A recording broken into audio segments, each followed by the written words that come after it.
Now, but if this is what you have, kama ni hiki ambacho unakuwa nacho, study from study 1 to study 5. Naweza kusoma tokea somo la kwanza mpaka la 5. Study 5 is the one that stopped at victory over self. Ni mahali pale tuliweza kugishia siku zilizopita juu ya ushindi juu ya nafsi. At the end of every study you will see what we call personal assessment questions. Yaani kisha kila somo utaweza kukuta maulizo fulani yanayokuhusu wewe kujibia. There are questions you use in assessing yourself. Yaani ni maulizo yale ambayo utaweza kuijibia wewe kama mwanafunzi. I normally would have asked you to write it and submit. Pengine ningeweza kuwauliza muyaandike, mjibie na munipe majibu. But that will be difficult, no problem. Lakini itakuwa kugumu sana, hakuna shida. But prayerfully go through those questions at the end of each chapter if you have this. Nakusihi sana ungekazana kusoma yale maulizo na kuyajibia, kisha ukimaliza kusoma kitabu hiki. You will be using it to access yourself as a student. Itaweza kukusaidia kuwa mwanafunzi mzuri. Now this one is available both in English and in French. Kitabu hiki tuko nacho kwa lugha ya Kifaransa na lugha ya Kiingereza. You can still get it outside when we finish. Hata tunamaliza unaweza kukipata. But even if all you have is the study that we have been given, the sheets, if that is the only thing you have, this one. Kama ni hiyo peke yake unayokuwa nayo, now still go through it before we come back next time. At least today you are given the fourth one. You should have number 1, number 2, number 3, number 4. Mwalimu anataka kusema kama uko na yale mafundisho yote kutokea 1 mpaka 4, tafadhali unapokuwa nyumbani jikaze usome. Now I want you to study before we come back in November. Yaani mwalimu anataka uweze kujifunza na kuelewa mbele arudi hapa kwa mwezi ujayo. So when we come in November, wakati tunapokuja tena kwa November, we will not be looking at, it's like almost we are halfway. Yaani tutakuwa karibu tunafikia nusu ya somo letu, katikati ya somo letu. And so that even if we are not able to come in December, when we meet next year, we will continue. Na hata kama pengine itashindikana sisi kuonekana Desemba, pengine kwa mwaka ujao utakapoonana, utakuwa umepata kitu cha maana sana. Let us pray together. Acha tuombe. Father, we thank you for the opportunity to be here today again. We are asking, Lord, that please lead us even as we go on, looking at the conditions you gave for whosoever want to become your disciple. Lord, we are asking that you grant us understanding. Times may not be enough, but nevertheless, we are asking, Lord, that you will teach us better than even anybody yourself. Let your Spirit carry these words into our hearts, and Lord, at the end, let your name be glorified. Thank you, blessed Father, for in Jesus' name we have prayed. Amen. Okay, once again, we thank the pastor for this training. Kwa mara nyingine tunashukuru sana mchungaji wa kanisa hili kwa ajili ya somo hizi ambazo tunaendelea kufuata. I want you to be following it with your heart, with your study. Ningewasihi sana kila mara muweze kuyafuatilia sana, kusoma kwa moyo na kuweza kushika yale ambayo tunaendelea kufundisha. Because of limitation of time, kwa ajili ya muda mchache ambao tunakuwa nao, we normally cannot do everything here. Ndio maana hatuwezi kumaliza yote ambayo tumetayarisha ama kuyamalizia hapa. That is why at least we give you a study guide to go. Ndio maana kila mara tunapokuja tunawapatia kitu ambacho tunaweza kuendelea kusoma hata tukiwa nyumbani. Don't use the paper to drop matoke from fire. Yaani usiweze kwenda uchukue karatasi hii na uweze kuiweka ndani matoke ama kazi nyingine. Ni kwa ajili yako kwa kusoma na kukusaidia. When you get back home, please try to go through it. Unaporudi nyumbani tafadhali enda usome tena. And we believe that the Lord will help. Na ninaamini ya kwamba Bwana ataweza kukusaidia. Now for those of us that were here the last time we came, kwa wale ambao walikuwa hapa siku zilizopita ama siku ya mwisho tulipoonana, just by way of quick reminder, acha tuweze kuwakumbusha kidogo. we started looking at the condition that Jesus gave tuliweza kusoma juu ya shurti ambazo Yesu aliweza kutoa for anyone that wants to be his disciple. kwa yeyote ambaye anayetaka kuwa mwanafunzi ama mfuasi wake. From the onset in this training, Kwa somo hili ambalo tuliweza kulifuata, we say it's not enough for me to just say I'm a Christian. tuliweza kusema ya kwamba haitoshi wewe kusema mimi ni Mkristo, nimeokoka.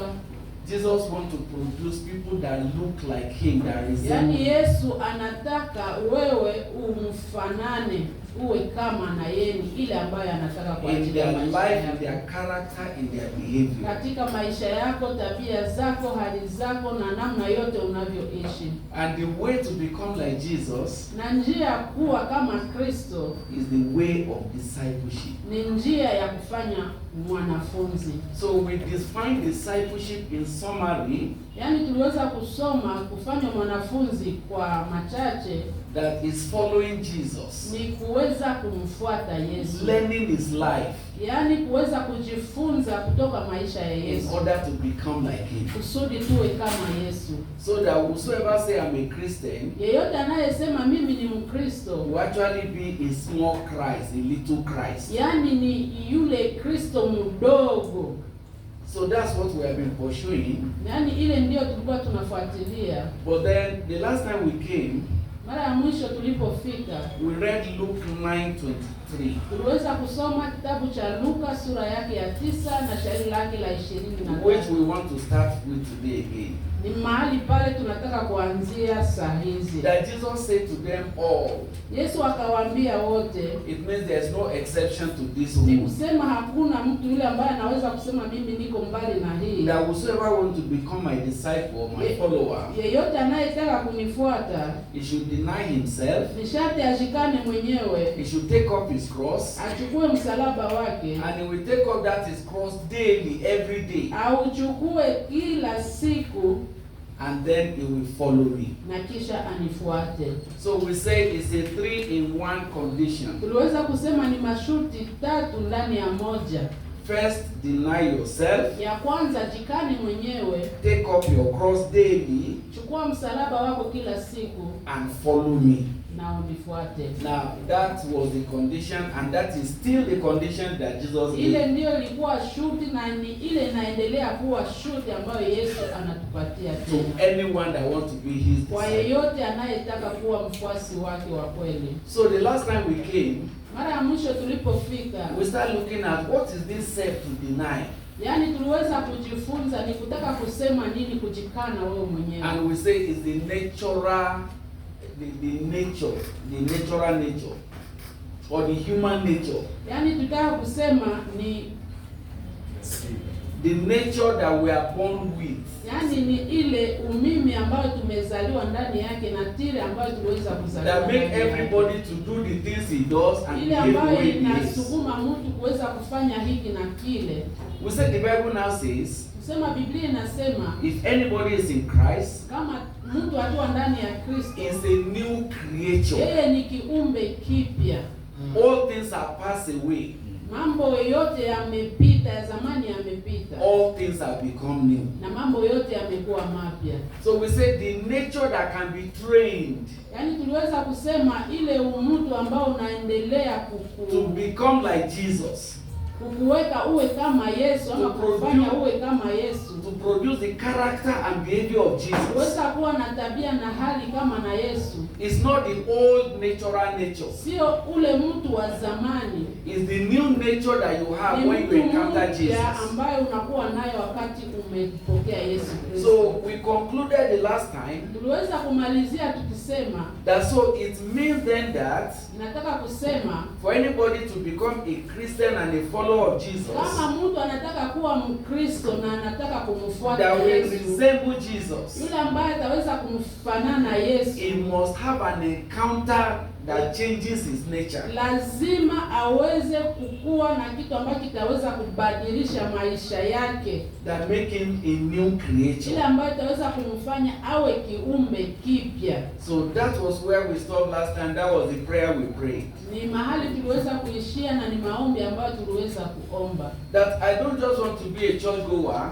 Sio kutaka kusema uwe tu mtu yule ambaye anaenda kanisani. Lord, make me a new creature. Tuliweza kuomba na kusema, Mungu unifanye kuwa mtu So that mpya, I can grow to produce your life, your character, and your behavior. kusudi niweze kukomaa nikionesha tabia zako na hali yako ndani mwangu. So we want to continue quickly from that place. Nataka kuendelea kwa haraka kutokea hapo. And this self-life, Maisha ile ya umutu ama umimi. our study today is saying there is victory over this self-life. Yaani kuna njia ama kuna ushindi juu ya hii nafsi. It's possible for somebody to live in the new nature of Christ. Yaani inakuwa possible mtu kuweza kuishi katika natire ya umungu ama ya Yesu Kristo. So our introduction said there is way into God's abundant life. Kimilio chetu kinasema kuna njia ya kutoka katika hali There is ya a mwili complete and permanent remedy that God has provided for you. ambayo, acha niweze kurejea, kuna njia ya kwenye uzima, utajiri wa Mungu. So let me read the whole of the introduction, then you now read it in Kiswahili. Asante. So there's a way into God's abundant life. There is a complete and permanent remedy that God has provided for you. You can experience the spiritual life, but the choice is yours. Tunasoma ile kiingilio kinachosema kuna njia ya kwenye uzima, utajiri wa Mungu. Kuna dawa kamili na ya kudumu ambayo Mungu amekutoa. Unaweza kupata maisha ya kiroho, lakini uchaguzi ni wako. The choice is yours. Uchaguzi ni wako. But it's possible to live the spiritual life. Inawezekana na kabisa ni hakika unaweza kuishi maisha ya kiroho. So for today, Kwa siku ya leo we are going to look at God's way out 1 and God's way out 2. utaweza kuona njia ya Mungu ya number 1 And na ya number pili. 2. Yes. When we come back in November, if God brings us, we will now complete it by looking at number 3 and number 4. Mungu akituneemesha kwa mwezi unaokuja tutaingia kwa number 3 na number 4. That will take us to the end of the victory, how to attain victory over the Ile self-life. ambayo itaweza kutuchukua mahali ya kuweza kuwa mshindi juu ya nafsi. Then maybe when we come any other time, if it's next year or whatever, we'll now begin to talk about taking up your cross in order to follow. Pengine Mungu akikupatia neema sasa, kwa mwaka unaokuja tutaenda sasa kukamata neno linalosema kuchukua msalaba wako na kunifuata. Now, the first part we want to do, the way out of denying yourself. Yaani njia ya kwanza ambayo tunataka kuifuata Now, is just to look for what does it mean to deny self. yaani tuko tunataka kuchambua nini nayosema kujikana mwenyewe. And that same one verse, that's Luke chapter 9 verse 23. Mahali tuliweza kusoma kwa verse ile ya Luka sura yake ya 9:23 ni mahali pale tunakuwa. Now, some of us that are used to the English translation that we call the Amplified Version. Yule anayekuwa na version ya Amplify ya Kizungu, Is any of us used to that sijui version? tunakuwa Yeah? yule anayekuwa na ile version. Alright, so it gave us the meaning of what it means to deny self. Inatupatia maana ya kujikana mwenyewe. And it is that meaning that we want to look at in order to understand what it means to deny self. Na ile ndiyo maana ambayo tunataka kuchambua hapa saa hizi, neno linalosema kujikana mwenyewe. So let me read that verse from Amplified Version, Luke chapter 9 verse 23. Acha mwalimu aweze kusoma katika Luka 9:23. Don't bother to interpret. When we start the study, you will see the interpretation. And he said to them all, if any person wishes to come after me, let him deny himself. He now put the meaning of deny himself in bracket now. Disown himself, forget, lose sight of himself and of his own interests, refuse and give up himself. Then before he talk about and take up his cross daily and follow me. He also gave us the meaning of to follow me, to cleave steadfastly to me, conform wholly to my example in living and if need be in dying also. But let's limit ourselves to let him deny himself. Acha tuweze kukazia neno linalosema kujikana mwenyewe. So in our handouts today, A, B, C, D, E now give us the explanation and detailed meanings of what it means to deny self. Yaani kwa makaratasi yetu pale kwa namba ya 1 B, C, D, E inaendelea kutuonesha maana ya kujikana mwenyewe. And okay, we have and the first one said, ya kwanza inasema let him forget himself. Jisahau mwenyewe. I want to see that example from the Lord Jesus himself. Jambo hili tunaliona ni mfano wa Yesu Kristo mwenyewe. Now we would have read Matthew where all of the things that happened to him, he was, spat upon, they slapped him and all of that. Ungeweza kusoma mashairi haya mahali Yesu alimpiga, wakamtemea mate na kuendelea. But let's read the summary in 1 Peter 2:23. Acha tuweze kusoma 1 Peter 2:23. Petro wa kwanza. Now who is going to read that for us? Who is our reader today? Nani ni msomaji wetu siku ya leo? Who is reading Kiswahili for us? I can read. All right, so the Reverend say will read for us. All right, sir. Yeah, so 1 Peter 2:23. Petro wa kwanza 2:23. Petro wa kwanza sura 2:23.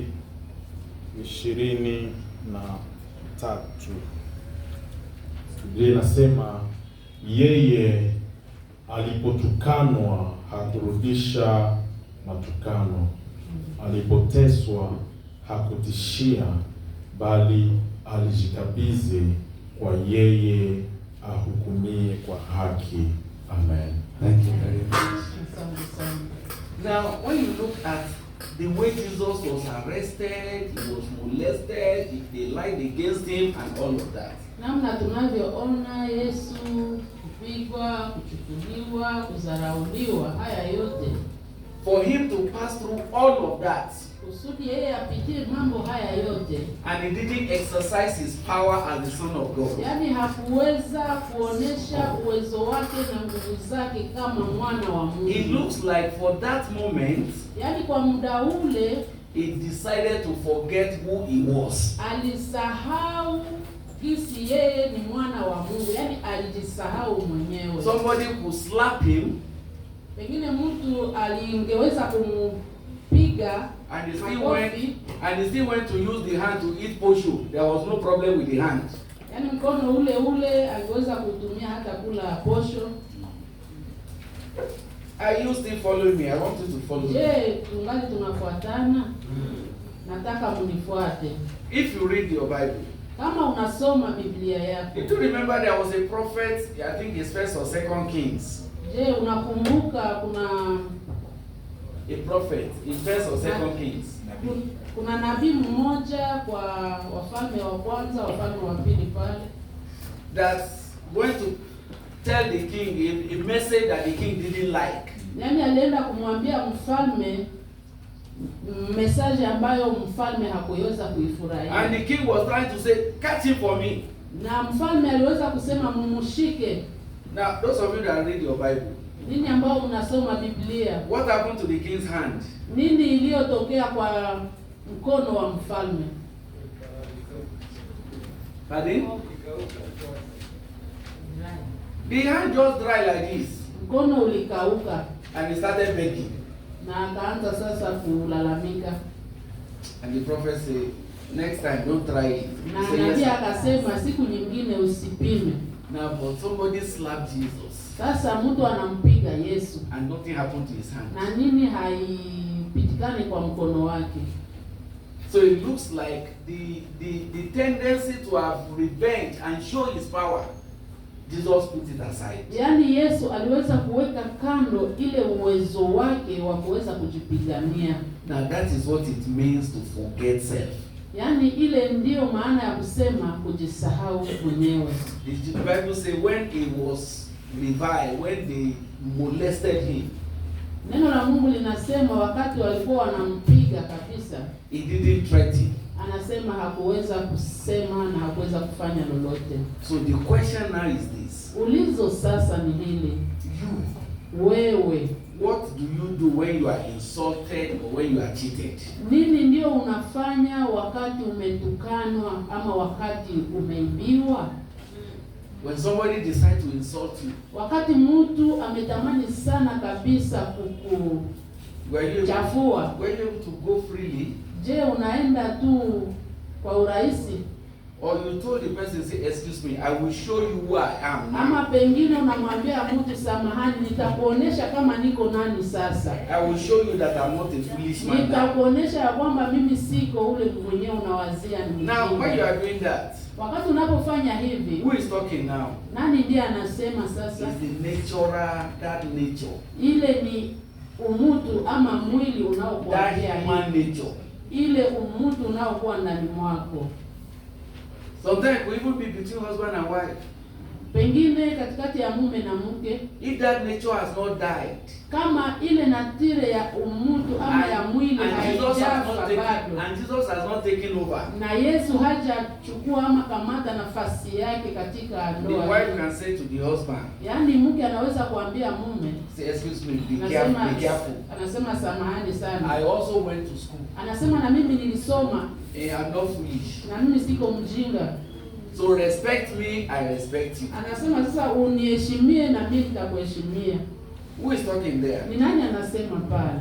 It is that nature. Ni ile umutu, mwili unaokuwa ndani mwako, nafsi yako. Mimi nakwambia hivi. So God wants to bring you to a point Yaani Mungu anataka kuleta kwa kiwango where you can behave like Jesus. mahali unaweza kuishi ama kuweza kutembea kama Yesu. They slap him, Wanampiga, they spat on him, wanamtemea mate.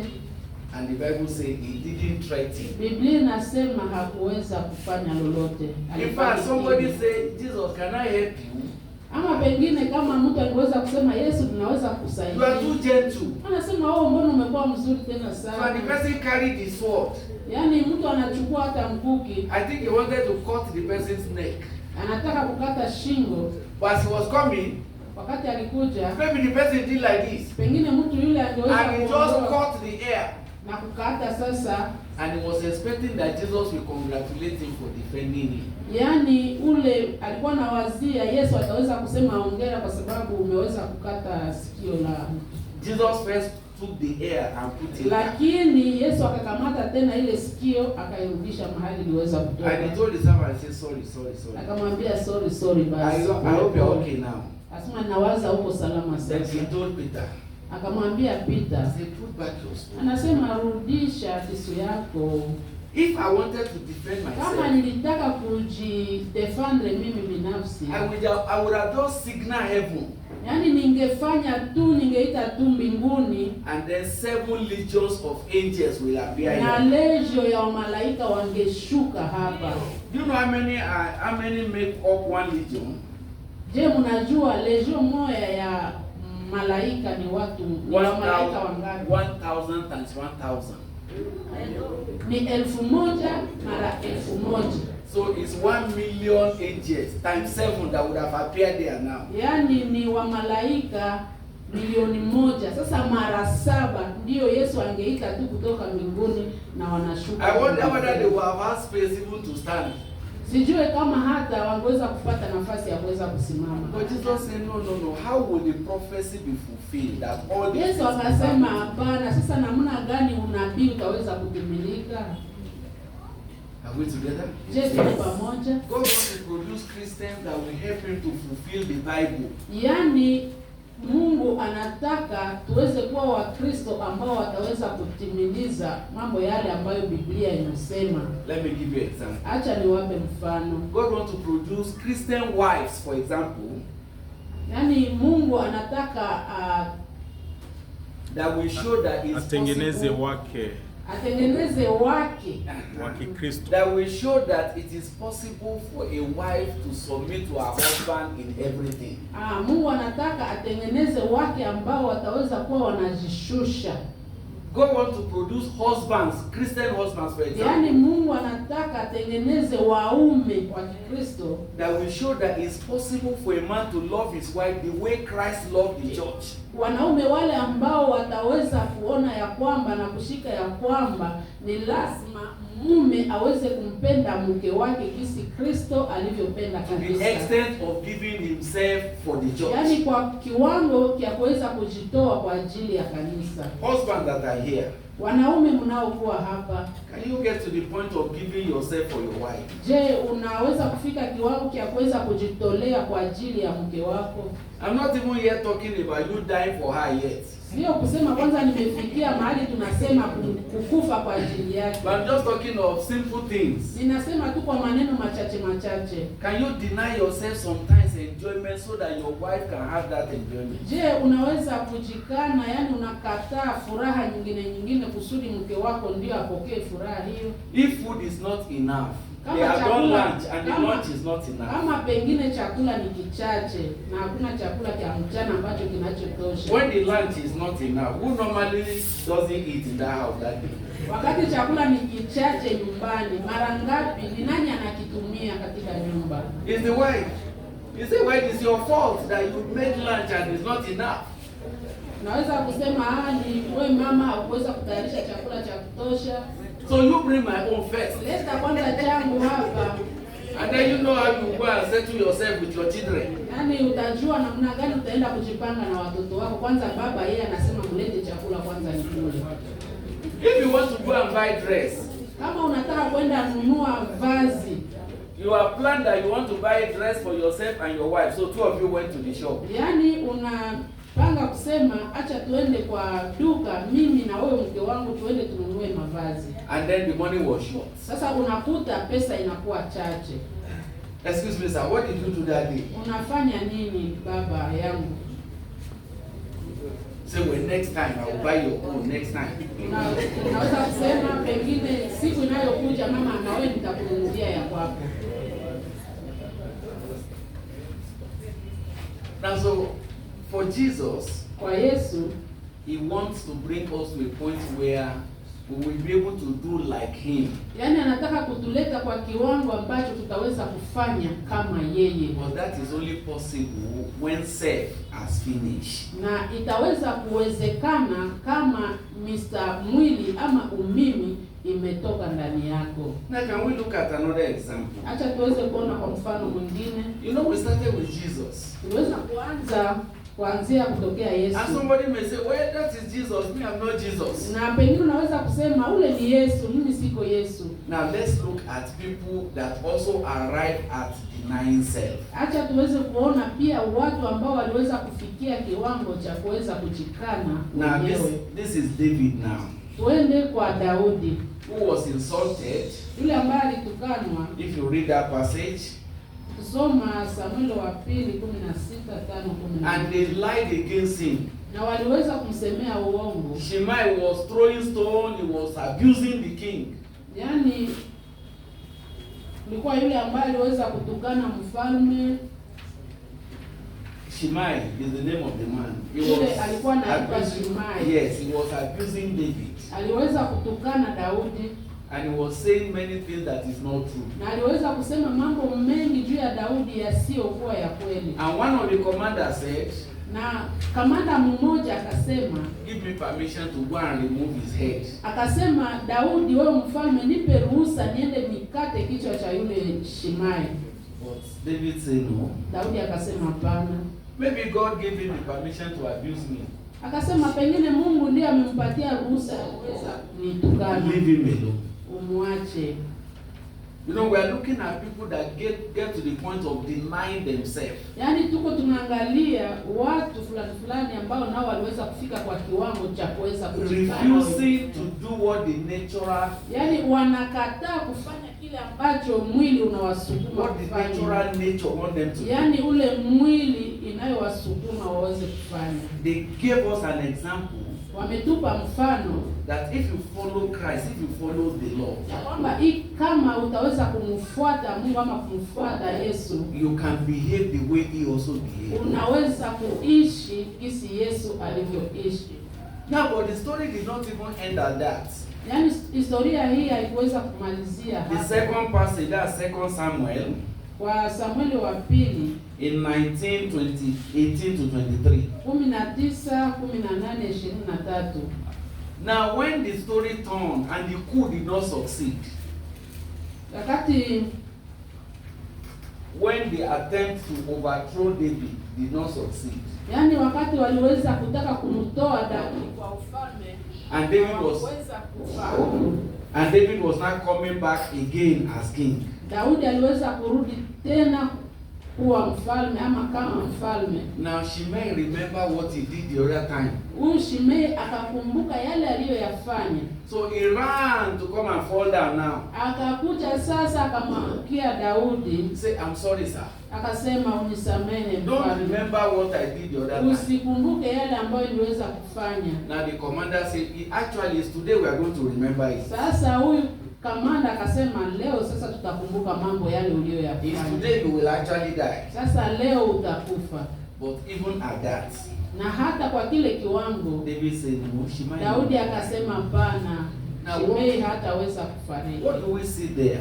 Ni nini tunaona hapo? That when self is no longer in charge of your life, Wakati ule umimi hauko tena katika maisha yako, when it is no longer the natural life that is leading you, na ule umimi hauko tena unakutawala ama unakuongoza, you will not revenge. yaani hautaweza kujipigania mwenyewe. You know, sometimes somebody has done something wrong to you, Pengine kunakuwa mtu ambaye amefanya jambo baya kwa ajili yako, and then after some time, na nyuma kitambo then you now have opportunity.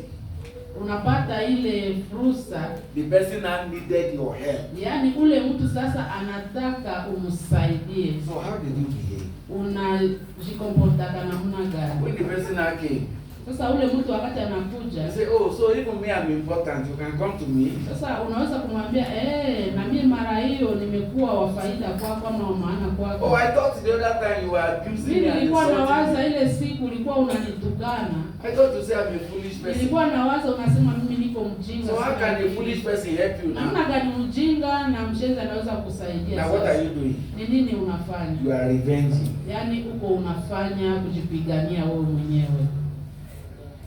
Now but for David, Sasa kwa Daudi he did not revenge. hakuweza kujipigania mwenyewe. So until the nature becomes the nature of Christ, Mpaka ule umutu ama mwili wako iweze kuwa natire ya kimungu ndani yako. to forgive people that have done very wrong to you Kusamehe watu wale ambao waliweza kutendea mabaya will be very difficult. itaweza kuwa kugumu. You know what we are doing again today? Najua nini tunataka kufanya tena Just leo. like we did last week. Namna tulivyofanya wiki We iliyopita. are doing another level of spiritual check-up now. Yaani tuliweza kufanya hatua nyingine ya kuweza kufanya uchambuzi ama check up ya kiroho. If you find it difficult to forgive, Kama unajikuta ya kwamba kwako kusamehe na kuwa even if you kugumu, say you are a Christian, na hata kama unasema uko Mkristo, it means it's still the human nature that ni is controlling kusema you. unakuwa ule mwanaume mwili ambao unaendelea It means kukuongoza. the nature is not yet the nature of Ni Christ. kutaka kusema ile mwili yako ama umimi wako haujabadilishwa kuwa na natire You ya have- Mungu ndani You have yako. not yet denied yourself. Ni kusema haujajikana mwenyewe. It is still that old nature Ni kutaka kusema ule mtu wa zamani that is still controlling the person. ingali inakuongoza. So David suffered insult and reproach, Hata kama Daudi yeye aliweza kutukanwa, aliweza kudharauliwa, and yet he took it calmly.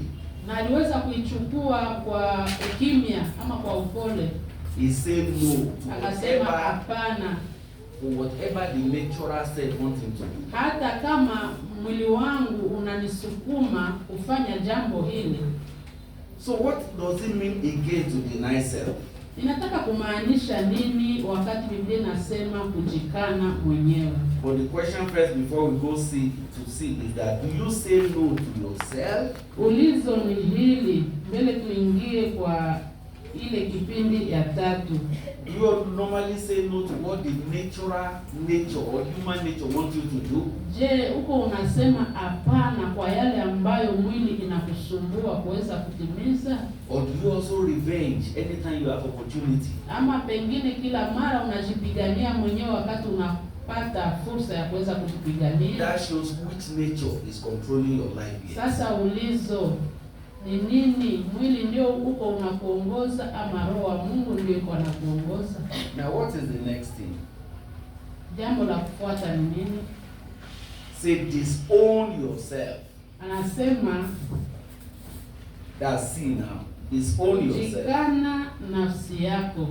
And that has to do not only with sinful things, Sio kwa mambo tu ya dhambi, even with good achievements. na hata kwa mambo mazuri ama matokeo mazuri. As we can see in the life of Paul Katika maisha ya Paulo in Philippians chapter 3. katika Filipi 3:4-9. Now there Paul listed all his achievements and credentials. Yaani Paulo anaweka pale yote ambayo aliweza kuyatimiza. Now I want you to follow me to that Philippians 3. Even if we are not able to read all their credentials, Acha tuweze kusoma pale, mwalimu akiongoza usomi kwa Wafilipi sura yake ya 3, tutaweza kumfuata. but you now see what he said at the end of it, Tutaweza kuona nini anasema kwa mwisho, which is verse 7. kwa verse yake ya 7. Say, but all things that were gained to me, those I counted loss for Christ. Verse 7 of Philippians chapter 3. Who is reading for us? Verse 7, Philippians chapter 3. Okay, maybe inside, since you are the one reading, now just read it for us from verse 4 to verse 9 straight away. Tutaweza kwenda kwa usomi. Please just listen to that list of achievements. Tuweze kufuata usomi. Wafilipi sura 3 mstari wa 4. Biblia inasema, ingawa mimi mwenyewe ninazo sababu za kutumainia mwili, kama mtu yeyote akizani anazo sababu za kutumainia mwili, mimi zaidi. Nilitahiriwa siku ya 8. Mimi ni Mwisraeli wa kabila la Benyamini, Mwebrania wa Waebrania. Kwa habari ya sheria ni Farisayo. Kwa habari ya juhudi nilikuwa nalitesa kanisa. Kuhusu haki inayopatikana kwa sheria sikuwa na hatia. Lakini mambo yale yaliyokuwa faida kwangu sasa na yahesabu kuwa hasara kwa ajili ya Kristo.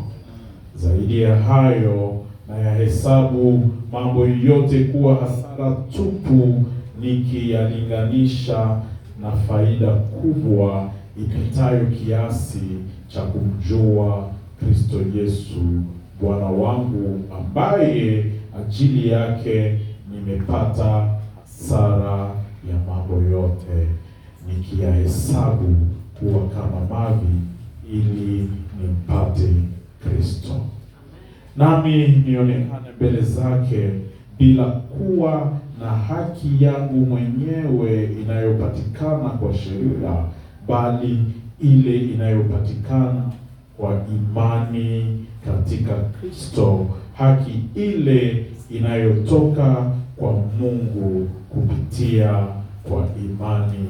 Amen. Thank you very much. Asante sana. Now God say, all those my achievements, which you have had it in read to us now. Paulo anasema yale yote ambayo tumetoka kuyasoma, yale ambayo aliweza kuyafanya, I counted all of them as hasara. anasema amehesabu yote kuwa hasara, kuwa kitu bure. You know what they call hasara? It's like you go to make a business. Je, unajua maana ya kusema hasara? And instead of making gain, you had loss. Yaani ni ile pet ama kupoteza kuliko kufanya benefit mbiashara. Sasa wewe unapoteza. Excuse me, will you be very happy about that? Je, utaweza kufurahia jambo hili? Alright, but for Paul, Kwa Paulo he yeye said all my certificates, anasema certificates zangu zote, even the fact that I'm an Israelite, hata kama mimi a Pharisee, niko Muisraeli, niko Mfarisayo, a teacher of the law, mimi mwalimu wa sheria, he said I counted all of that as a loss anasema haya yote nimeyahesabu kuwa hasara in order to know Christ. kwa ajili ya kuweza kumjua Kristo. So to deny self means Kujikana mwenyewe, nataka kusema you are not holding tightly to your position, your Yani, title, your education and everything. haushikilie sana masomo yako, haushikilie sana vitu ambavyo umekwisha kuvifanya katika maisha. So much that if they introduce you and they forget to mention all those your Na titles, hata kama wataweza kupresente katikati ya watu na wanasahau kuweza kuweka zile titles zako, it's no longer a problem. haiko shida kwako. You not say, excuse me, point of correction. Wengine unaweza kusema basi, samahani, ninataka kukosoa jambo fulani. Actually, I'm not just reverend. I'm Reverend Doctor Professor. Unaweza kusema tafadhali, mimi siko revera peke yake, lakini niko doctor revera, kama bishop nini huko. So you see, I'm it's just I'm not wearing my uniform. I'm actually a bishop. Na mwalimu wetu anasema saa hizi havai ile vazi yake, lakini iko bishop. Now when you desire to be known, Yaani wakati unapotamani sana kujulikana, and when something inside you is feeling uncomfortable because they didn't mention you, na ndani mwako very mnakale well. ka kitu ambako kanakuambia kusema mbona hawakuweza kunitambulisha vizuri. Just know that that nature, Jua that humanity does not die. kwamba ile umimi ndani yako, ule mwili wako haujafa ndani yako. If we want to introduce Jesus with his titles, Kama tungetaka kutambulisha Yesu na titre zake zote, how many titles should we give him? angeweza kupata ngapi? Too many. Zitakuwa nyingi. But the Bible says he left all of that. Lakini neno la Mungu linasema aliacha haya He came in the yote. form of man. Amekuja kama mwanadamu, He humbled himself. amejishusha, He became obedient to the cross. amekuwa hata mtiifu mpaka msalaba. Now that is the person we want to become like him. Na huyo ni mtu yule ambaye tunataka kumfanana sasa. That is Kuwa what kama na yeye. that's what discipleship wants to make Ile us. ndio kufanya mwanafunzi, nataka kutupeleka huko. So Paul forgot his title. Paulo aliweza kusahau vyote ambavyo alikuwa navyo, Say, fikra for the zake sake zote. of Christ. Nasema kwa ajili ya Kristo. The same thing with Timothy. Ni sawa na Timotheo. He even submitted himself for circumcision, Na Timotheo huyu aliweza kukubali kutahiriwa even at an adult age. Maybe he was 16, maybe he was 15, in order to follow Paul. yaani kwa miaka ile ambayo ilikuwa imeendelea, miaka 16 pengine 17, kwa ajili ya kuweza kumfuata Paulo. Now the question now is this: Ulizo ni hili, what are your own credentials? yaani nini ndio inaendelea kusumbua, And the things you are so proud about. ile ambayo kila mara unajivunia. Now God will want you to release all of that Mungu anataka uweze kuachilia haya yote, to become like Jesus. uwe kama Kristo. The Bible says he made, in fact, let's read one verse. I don't know how it came in Kiswahili, but let's read a verse before we now leave that place. Acha tuweze kusoma verse moja mbele tuweze kuendelea. Let's go back quickly to the same Philippians, but chapter 2 now. Kwa Filipi sura yake ya pili. Now, sir, you read for us from verse 5, verse 6, verse 7. Filipi sura yake ya 2:5. Now we're just looking at when Jesus said let him deny himself, what does it mean? Yaani tuko tunataka kuangalia wakati Yesu anasema kujikana mwenyewe, nataka maanisha nini? Let him come to a point where he will become like Jesus. Acha tuweze kufikia kiwango cha kuwa kama na Yesu. All right, read it for us. Asante. Wafilipi sura 2 mstari wa 5 mpaka 7, Biblia inasema hivi: kuweni na nia ile ile aliyokuwa nayo Kristo Yesu. Yeye ingawa alikuwa na asili ya Mungu, hasa hakuona kule kuwa sawa na Mungu kuwa kitu cha kushikilia, bali alijifanya si kitu, akachukua hali hasa ya mtumwa, naye akazaliwa katika umbo la mwanadamu. Amen. You have read verse 7, sir. Verse 7. Bali alijifanya si kitu, akachukua hali hasa ya mtumwa, naye akazaliwa katika umbo la mwanadamu. Now, before you sit down, sir. Now, when English said in verse 7 that he made himself of no reputation. Now, what did the Israeli say? What did he make himself actually? It sounds like he made himself like nothing. Akajifanya kama si kitu. Now, if you read it from NIV, NIV said, rather he made himself nothing. Yaani mwalimu iko na tafsiria kusema kujikana mwenyewe, Yesu alijifanya kuwa si kitu. That's the meaning of nothing. Nasema. What is nothing in Kiswahili? Si kitu. Kitu bure. Bure. As if he made himself zero. So fully. Are we together? Je, tuko pamoja? Sit down, sir. Asante. So he brought himself to a point where he made himself nothing. Yaani Yesu aliweza kufikia kiwango cha kujifanya bure. So the person that slapped him actually, what did he slap? Yule mtu ambaye aliweza kumchapa makofi, ni nini aliweza kufanya? What did the person slap? Nini ndio huyu mtu aliweza kuchapa makofi? The person slapped nothing. Aliweza That was why there was no reaction. Ndio maana hakuweza kuwa kujipigania. Excuse me, the person that abused him, what did the person abuse? Yaani mtu yule ambaye aliweza kuzihaki. He abused nothing. Yaani aliweza kuzihaki kitu kisicho, yaani kitu bure. So that's why he didn't revenge. Ndio maana hakuweza kujipigania. He made himself nothing. Aliweza kujifanya kuwa kitu bure. Are you following me today? Je, Mungu mnanifuata leo? Now that is what Jesus wants his followers to become. Ile ndio Yesu anataka wafuasi wake wawe. To become like him. Kuwa kama na yeye. But then maybe your husband is not yet a believer. Pengine madamu mume wako hajaamini. And so one day he just stood up and said, you are very, very stupid. Siku moja anaweza kusimama na kusema wewe ni mjinga kweli. And so what happened that day? Nini itatokea? You started boiling like hot water. Yaani utasikia ndani yako kabisa unachamuka kama maji ya moto. If it is that nature that is still there. Na kama ile umutu, ule mwili ingali ndani yako, ingali na kutawala. All the Bible and the prayer you did in the morning, what happened? Yaani maombi yote ambayo uliomba asubuhi, Biblia zote ambazo uliweza kuzichukua, to just finish. Itaweza kuishia hapo. Like Moses breaking the tablets and na Musa aliweza kuvunja zile bao ambazo zilikuwa na amri 10. You know, it's not what the person said that made you to be angry. Yaani si kwamba yale mtu ambaye anasema ndio anakufanya uwe na hasira. Can I show you an example? Acha niwape mfano.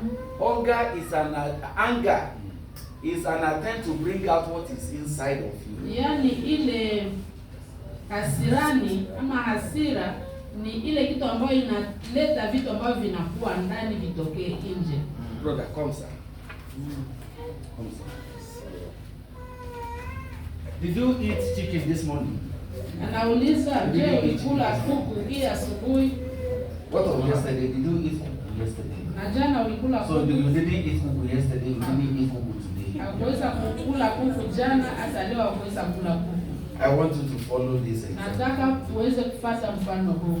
So even if I now put one stick inside his throat and I say you must vomit kuku now. Na pengine kama nitaweza kuweka kamti fulani na kusema saa hizi nataka utapike kuku saa hii. Is it possible? Je, itawezekana? Why is it not possible? Kwa nini haitawezekana? Because there's no kuku inside. Sababu hakuna kuku ndani mwake. So every time you get angry, Kila muda wowote unapokuwa na hasira, it's not what the person said. sio kwamba yale mtu That puts the aliyosema anger inside. ndio inaleta hasira ndani yako. What the person said only brought out what is inside. Yaani yale ambayo mtu aliweza kusema inaenda kuondoa yale ambayo yalikuwa ndani katika moyo wako yatoke nje. I don't know whether you are following me. Sijui tunafuatana. You know, we're going to pray another prayer very soon at the end Najua of this tutaweza lesson. tena kuomba maombi kwa mwisho ya sisi yetu hii. Say, let my encounter brought a confirmation of the change of nature. Acha yale ambayo tunaendelea kufuata yaweze kutuonesha kwamba kwa kweli tumebadilika. Because even last time we came, Na siku nyingine tulipokuja, we saw that anger is one of the product or one of the works of the flesh. tuliweza kukuta ya kwamba hasira ni moja ya tunda ya mwili. Are we together? Tuko pamoja? So when the nature is no longer there that produces anger, Wakati mwili huu unapokuwa hauko tena ndani yako unaotoa hasira, and can I tell you, God did something for me. naweza kuambia Mungu amefanya jambo kwa ajili I yako. pray He will do it for you. Na nitaomba na wewe pia Because kutendee. I know what I'm saying, that is the Bible is possible. Kwa sababu ninajua yale ambayo Biblia inasema ni kweli. As I kept following Jesus, Ninapoendelea kumfuata Yesu, God brought me to a point where even my ears change. The way I used to hear people change. yaani Yesu ameniweka kwa kiwango hata cha wakati ninaposikiliza watu. If somebody pia look at me imebadilika. like this, Na kama mtu ananiangalia namna hii, say, are you foolish? anasema huko mjinga wewe. Or you think he's insulting me? Je, unajua ya kwamba ananitukana? He's only asking me a question, that am I foolish? He just asked me a question. Yaani kwa ananiuliza ulizo, wewe uko mjinga? Say, are you foolish? Uko mjinga? Say, no, sorry, I'm not. Maybe I'm looking like a foolish man. No, I'm not. Naweza kumwambia mimi siko mjinga ama And there's no plenty problem. na haitaweza kuwa shida. If you look at me, Na akaniangalia, say, don't be stupid. anasema usikuwe mjinga wewe. He's only giving me a good advice, Yaani hivyo ananipatia mshauri, not to be stupid. si kusema ya kuwa mjinga. What should I tell him? Nini ndio nitaweza When somebody kumwambia? give you good advice, what do you tell him? Wakati mtu anakupatia mashauri mazuri namwambia nini? Asante sana. Namwambia asante sana. Mungu akubariki God sana. bless you so much. You know, when this nature has changed, Wakati ule umutu umebadilika ama mwili I umebadilika, told you at the beginning last niweza time we came, kuwaambia kwa mwanzo wakati tulikuwa tunaanza. I say it's like you will stop being a human being. Yaani unashindwa ama umekataa kuwa mtu wa Yes, you will Wa stop. kikawaida. You will stop behaving the way human being will normally behave. yaani hautakuwa tena naishi kama wanadamu wa kikawaida wanavyoishi. Then you now ask me, so what will you become? Na utajiuliza sasa utakuwa mtu wa aina You gani? become a heavenly being or Yeah. living on earth. Yaani utakuwa mtu wa kimbingu lakini anayeishi juu ya dunia. Then people will look at you and say, this one actually resembles Jesus. Yaani watu watakutazama wanasema kwa kweli huyu mtu anafanana na Kristo. Now that is what following Jesus wants to do for us. Yaani kufanywa mwanafunzi wa Yesu ni pale inatuchukua. Are we together? Je, tuko pamoja? Thank you, sir. Thank you, sir. Asante sana.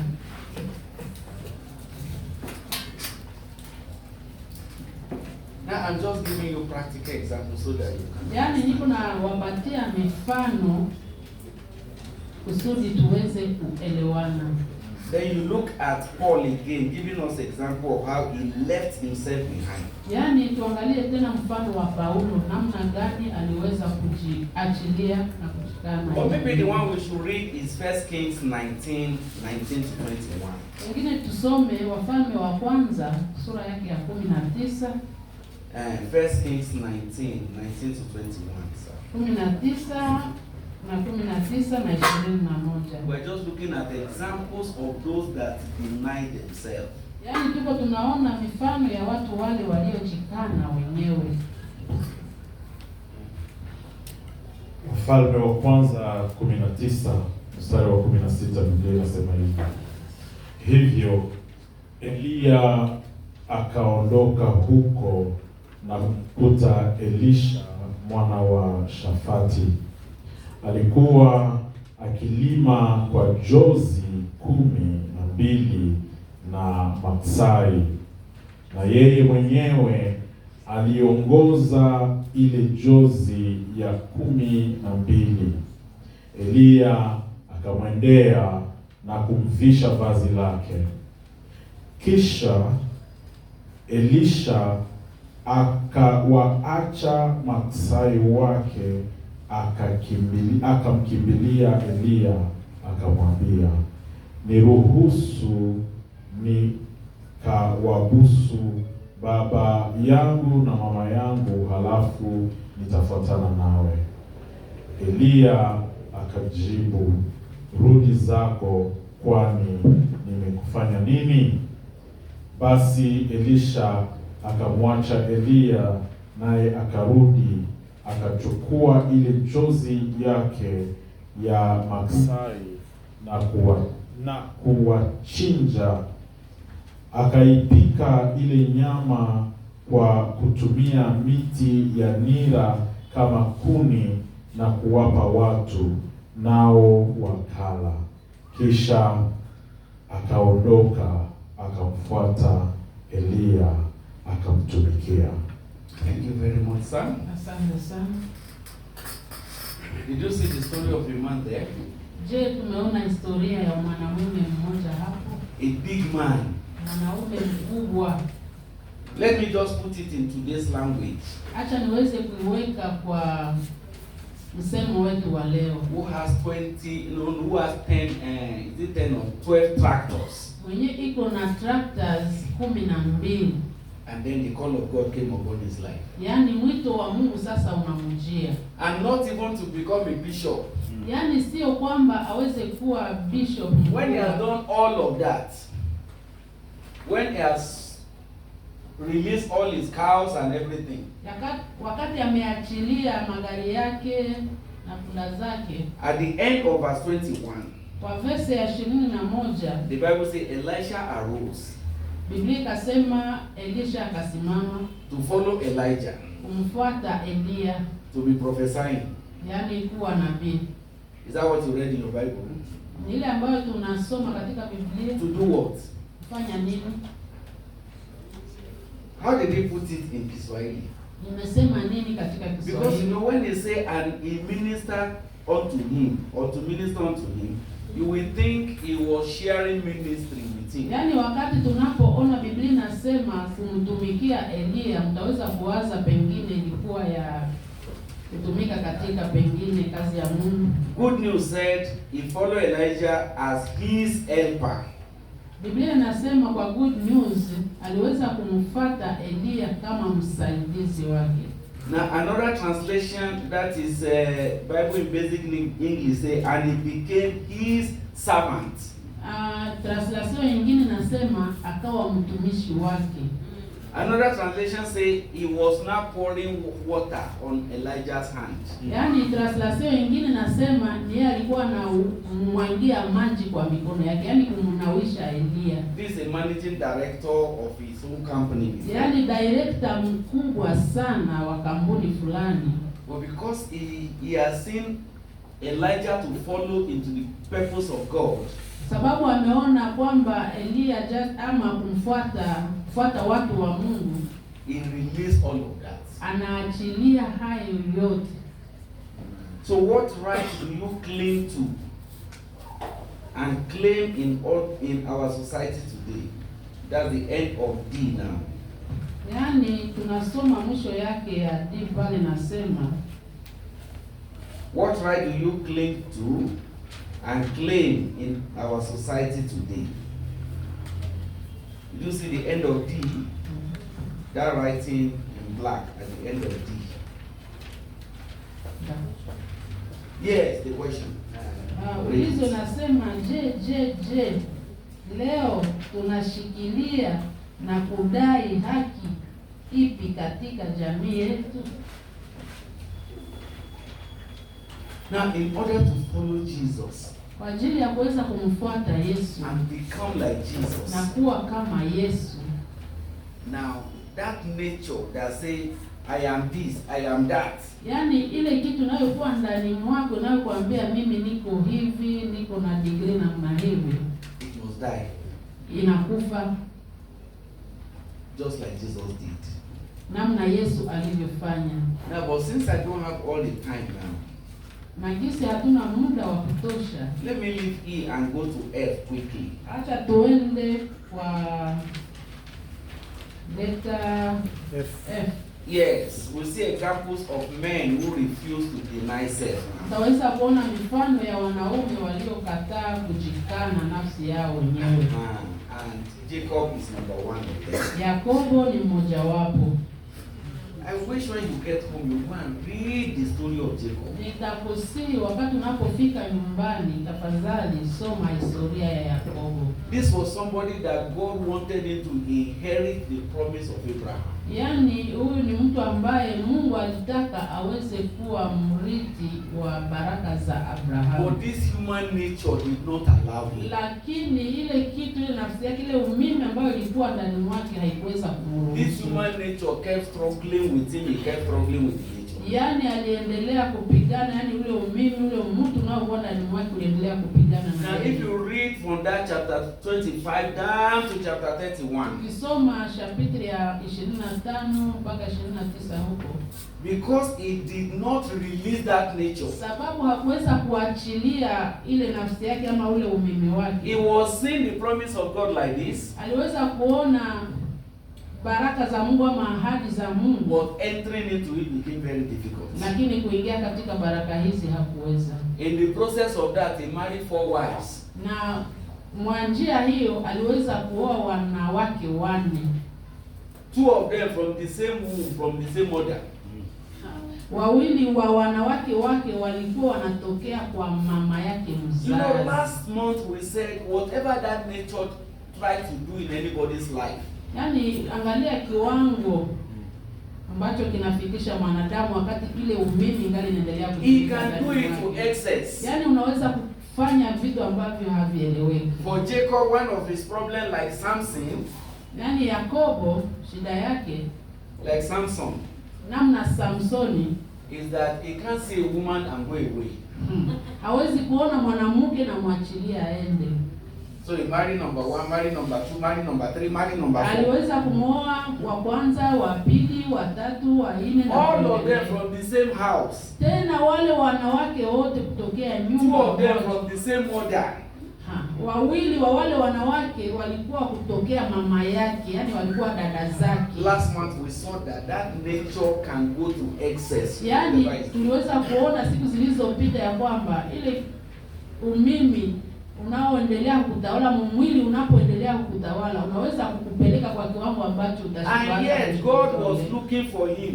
Na Yakobo Mungu alikuwa anamwangalia The sana. promise of God was waiting for him. Yaani ile ahadi za Mungu zilikuwa zinamngojelea For sana. that nature. Lakini ile kitu ambayo ilikuwa ndani mwake. Now, but finally, Reverend will read for us now chapter 32, verse 6 to 8 and verse 19 to 20. Acha tusome mahali hapo. Mwanzo. Yes, sir. Genesis 32, 6 to 8, then 19 to 20. Mwanzo 32, 6, 8 na 19. You will see what happened to him before God can now use him. Tutaweza kuona nini ilitokea mbele Mungu kuweza kumtumikisha.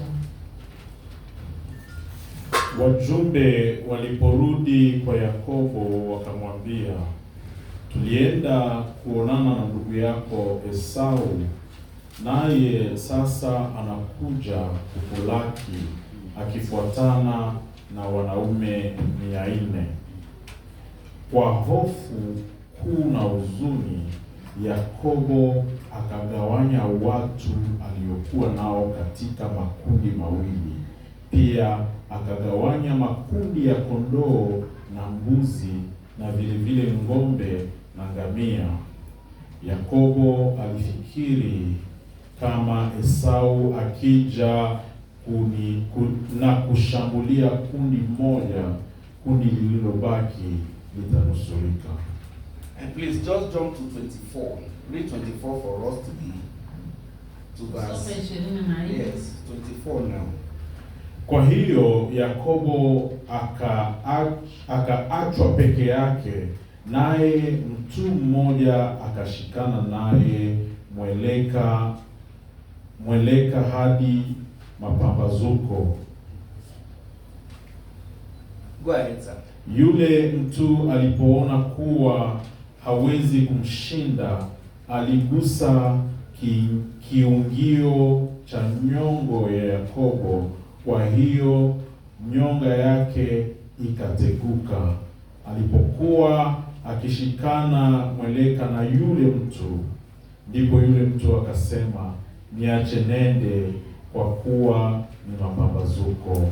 Lakini Yakobo akajibu, sitakuacha uende usiponibariki. Yule mtu akamuuliza, jina lako nani? Akamjibu, ni Yakobo. Ndipo yule mtu akasema, jina lako halitakuwa tena Yakobo, bali Israeli, kwa sababu umeshindana na Mungu na watu pia, nawe umeshinda. We are going to stop at 30, sir. Yakobo akasema, tafadhali niambie jina lako. Lakini akajibu, kwa nini kuniuliza jina langu? Ndipo akambariki huko. Kwa hiyo Yakobo akapaita mahali pale Penieli, akisema, ni kwa sababu nimemwona Mungu uso kwa uso, na bado uhai wangu umefadhihiwa. Amen. Thank you very much, sir. Asante sana. Now, we are seeing an example of somebody that struggled with this nature for too long. Tunaona mfano wa mtu yule ambaye aliendelea kupigana na umutu wake kwa siku nyingi. Even though the grandson of Abraham. Hata akiwa mjukuu wa Abraham. Does it mean that somebody can say, I'm even a Christian, I'm born again, and he will still be struggling with that nature? Nikitaka kusema hata kama mtu anakuwa Mkristo, unasema niko Mkristo, je, utaendelea kupigana ama kupiganisha hii umutu ndani mwako? He was the son of Abraham, Isaac, the grandson of Abraham. Alikuwa mjukuu wa Abraham. He was qualified to inherit the promise. Yani alikuwa pale, alikuwa qualified kuweza kupokea. He was carrying. Yani umutu ule ambao ulikuwa ndani mwake was the problem. Ilikuwa shida kwake. So after all that happened, which I don't have time to explain now. Yani kwa yote ambayo yalikuwa yamepitikana, yale ambayo hataweza kuyaelewa hapa ama kuyaeleza hapa. Eventually when he was on his way back home, wakati alikuwa anarudi sasa nyumbani, he heard that his brother Esau is on the way coming. Alisikia ya kwamba ndugu yake Esau anakuja mbele yake. He remember how he cheated him and collected the firstborn. Akakumbuka namna gani aliweza kumuiba Esau na akachukua urithi wa kuzaliwa. He first sent some gifts to him. Yani akaanza mtanguliza zawadi mbele. The man refused the gift. He said, I'm coming. Esau akakataa zawadi, akasema mimi nakuja. Jacob knew that he has problem now. Na sasa Jacob akajua kuna shida sasa. He divided his company, his people into different groups. akaanza kugawa sasa makundi ya watu wake kwa He vikundi said, if mbalimbali. Esau destroy this one will Akasema escape. kama Esau ataharibu hiki cha kwanza, kikundi cha kwanza, You pengine can hiki see kikundi cha that pili nature. kinaweza You can see kubaki. that nature. Tuangalie ile kitu ambayo inakuwa He ndani ya knows how to Yakobo. plan for himself. Yaani inakusukuma hata kupanga kwa ajili yake. He doesn't like depending on God. Yaani haitaki kudependre ama kuweza kuangalia Eventually, Mungu. when he did all of that, Na wakati alipofanya haya yote, he was not left alone. akabaki peke yake. And then the angel appeared to him. Sasa malaika wa Bwana akamjia. And he started wrestling with the Sasa angel. akaanza kupigana na malaika. The angel could not conquer him. Yaani malaika hakuweza kumshinda. If the angel wanted to put him there and say, no, I'm here. Kama malaika wa Bwana alitaka kumweka chini, Yakobo aliweza kusimama. Even when the angel touched his thigh, Na hata wakati malaika aliweza kugusa paja la mguu wake, and Jacob can no longer stand straight, na Yakobo hakuweza hata kutembea sawa sawa, he still didn't give up the na struggle. hakuweza kuachilia. I don't know whether somebody is here looking like that today. Sijui kama pengine katikati yetu kuko mtu wa namna hii. God is struggling with you, or you are the one struggling with God. Je, Mungu ndiye yuko anapigana na wewe ama wewe ndio uko unapigana na Mungu? Sometimes the nature has strong will. Mara pengine ile natire yako inakuwa na kutaka. Sometimes you know that God is saying, don't do this thing. Mara unaweza kumbuka na kusema Mungu anasema nisifanye jambo But you hili. are insisting. Lakini wewe unakazana na kuendelea. And yet you say, I'm a Christian. Na huko unasema wewe ni Mkristo. And sometimes even when God has caused you to face disappointment, Yaani hata kama ama pengine Mungu hata anakufikisha kwa kiwango cha kushindwa, like it happened to Jacob. namna ilivyo kutikana kwa I Yakobo. thought he would have stopped struggling now that he cannot even stand straight to fight again. Yaani Yakobo hakuweza pengine kusema sasa hapa ninaweza kuendelea na kupigana. But he still continued to struggle. Lakini aliendelea tu hata kama alikuwa wamemkusa kwenye paja la Then the angel said to wake. him, Malaika akamwambia, he said, day is now breaking. The day is breaking now. yaani mchana unakaribia, asubuhi inakaribia. You see, asubuhi is coming now. Asubuhi inakaribia. Let me go. Acha niende. You are too strong. Huko na nguvu sana Yakobo. That nature has strong will. Yaani ile umutu inayokuwa ndani ya mwanadamu inakuwa na nguvu mkubwa. And I'm wondering whether you are a Christian, Wewe ni Mkristo, but you are not a disciple. lakini wewe si You are not a mwanafunzi. follower. Mfuate Yesu. When you decide that this is what you want to do, Yaani unapotamani na kusema hiki ndicho ninataka kukifanya, even God cannot stop you. na Mungu hawezi kukuzuiza. So I think something happened to Jacob, Ninawaza kuna jambo ambalo lilitokea Yakobo. which I pray can happen to you also today to become a disciple. Yaani kile ambacho kinaweza kukufikia hata na wewe leo kusudi uwe mfuasi halisi wa Yesu Kristo. His eyes suddenly opened. Yaani macho yake yakafunguka mara He moja. said, no, don't go, please bless me. Akasema usiende malaika, tafadhali nibariki Say, kwanza. oh, a strong man like you also need blessing. Anasema mwanaume wa nguvu sawa na wewe anahitaji baraka. Say, yes, I need blessing, bless him. Anasema kwa kweli nahitaji baraka, unibariki. Then he now asked him a question. He asked him a question. Na akamuuliza sasa, Say, what is your name? akasema jina lako ni nani? Jina lako ni nani? What is your name? Jina lako ni nani? Amen. Now, that was the day Jacob answered that question. Na ni ile siku Yakobo aliweza kujibia kwa lile ulizo.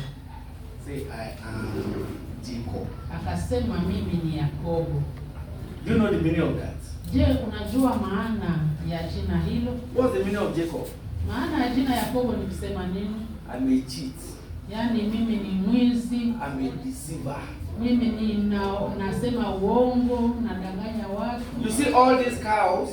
Unaona hii ngombe zote hizi? I cheated my father-in-law to collect them. Yaani niliweza kumuiba baba yangu mkwe kuweza kuzipata. Can you see these four women? Unaona hawa wanawake wane, Their name is also Jacob.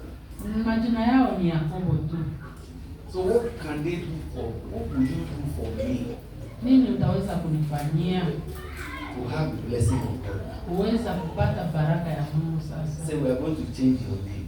malaika akasema utaweza kubadilisha, We are going to change your nature. utabadilisha natire yako ama From hali yako. today you will no longer be called Jacob. Tokea leo hautaitwa tena Yakobo, You will be called Israel, utaitwa Israeli, the prince of God.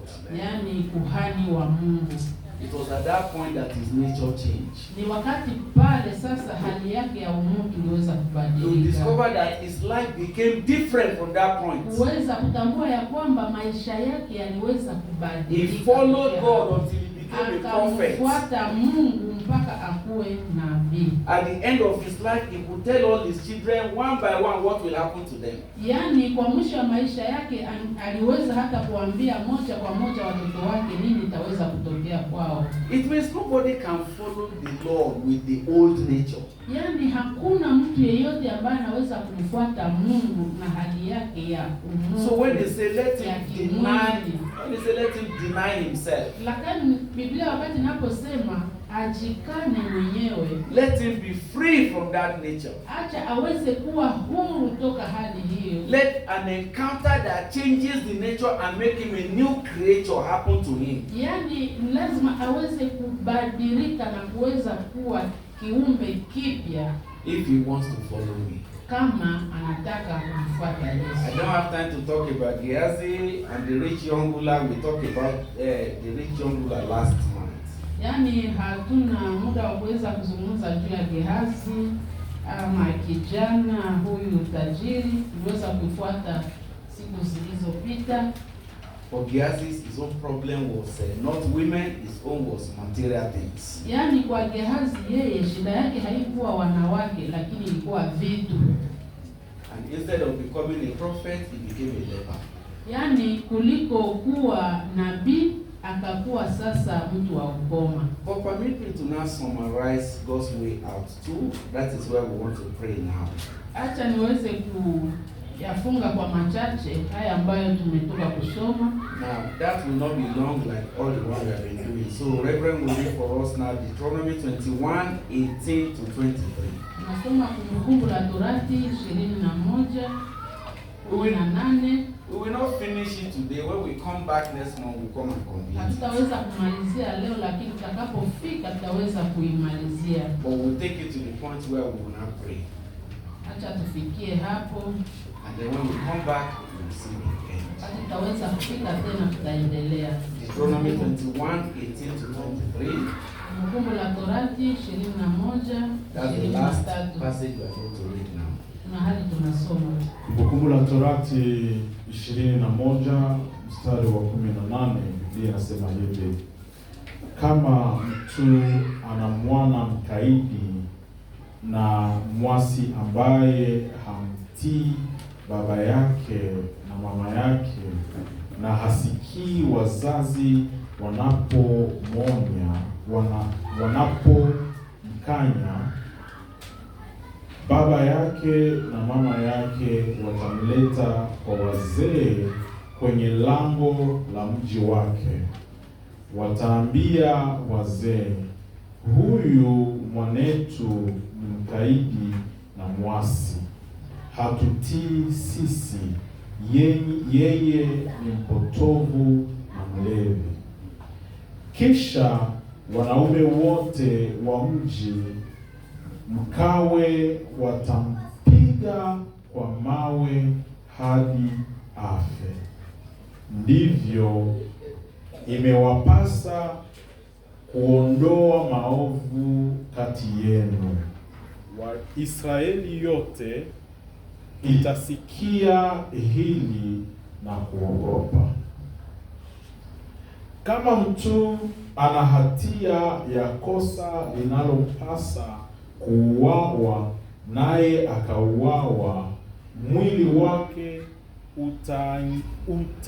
utaangikwa mtini kamwe msiuache mwili wake mtini usiku kucha.